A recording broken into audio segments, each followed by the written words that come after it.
தர்கா, தர்காவோட பின்பகுதி, அதுக்கப்புறம் குதிரைச்சுனை, அதுக்கப்புறம் தீபத்தூண் இருக்கு. இது வேற வேற மலைப்பகுதி அப்படின்னு நீதிபதிகள் சொல்றாங்க.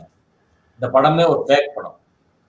நீதிபதிகள் நேரடியா அங்க போகாம இப்படி ஒரு படத்தை வச்சு ஒரு தீர்ப்பு சொல்றேன்னா இது எனக்கு ஹைகோர்ட்டா என்னன்னு எனக்கு புரியல. ஒரு டிவிஷன் பெஞ்ச் வேற அது. இந்த படம் அதாவது தர்காவுக்கு பின்னாடி குதிரை சுனையே கிடையாதுங்க. தர்காவுக்கு இதுக்கு இடையில குதிரை சுனையே கிடையாது. அப்பட்டமான இது ஒரு ஃபேக்கான ஒரு படம். ஃபேக்கான படத்தை வச்சு வெட்டி ஒட்டி ஏதோ ஒரு படம் கொடுத்துருக்காங்க. இது அவங்க சைடு தான் கொடுத்தாங்க. யார் சைடு? ராம ரவிக்குமார் தரப்புல கொடுத்தாங்க. ஆனா கவர்மெண்ட் கொடுத்ததா போட்டிருக்காங்க. அவங்க கொடுக்கல, அவங்க தான் கொடுத்தாங்க. அப்படி கொடுத்துருக்கிறது இல்ல. இது தர்காவுக்கு பின்பகுதியில அந்த தூண் இருக்குது, அப்புறம் கொடிமரம் இருக்குது. இதுக்கு இடையில குதிரை சின்னைன்னு ஒரு ஏரியாவே கிடையாது. தர்காவுக்கு இந்த முன்பகுதியில தான், தர்காவுக்கு முன்பான உள்ள பகுதியில தான் குதிரை சின்னை இருக்கு. நான் இந்த வெள்ளிக்கிழமை கூட போயிட்டு வந்தேங்க.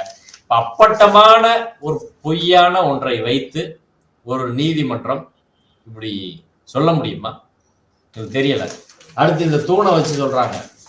இந்த தூண் வந்து இந்த தூணை பார்க்க, இந்த தூணை வச்சு தீர்ப்பு சொல்றாங்க. இந்த தூண் சர்வே ஸ்டோன் போல தெரியல. இது பாருங்க மேல இப்படி எல்லாம் இருக்குது, அதனால இது தீபத்தூண் தான் அப்படின்னு.